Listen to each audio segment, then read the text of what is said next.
హైదరాబాద్లో పెద్దమ్మ తల్లి ఎవరో, అక్కడ ఎందుకు వచ్చారో తెలుసా? పూర్వం రంభ అనే అసురుడికి మహిషాసురుడు జన్మించి బ్రహ్మకి కఠోరంగా తపస్సు చేయడం మొదలు పెడతాడు.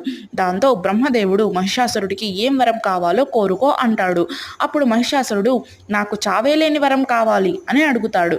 అప్పుడు బ్రహ్మ అసురులకి వేరేం పనేం లేదారా, చావేలేని వరం ఉండదు కానీ వేరే వరం కోరుకో అంటాడు.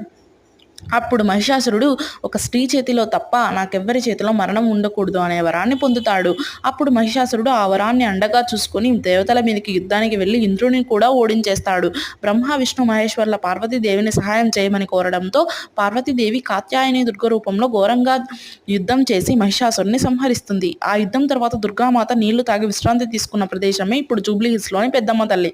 జై పెద్దమ్మ తల్లి అనే కామెంట్ రూపంలో పింక్ చేయండి. మీరు ఎప్పుడు జూబ్లీ హిల్స్లోని పెద్దమ్మ తల్లిని దర్శించుకున్నారో కామెంట్ రూపంలో పింక్ చేయండి. Thanks for watching it.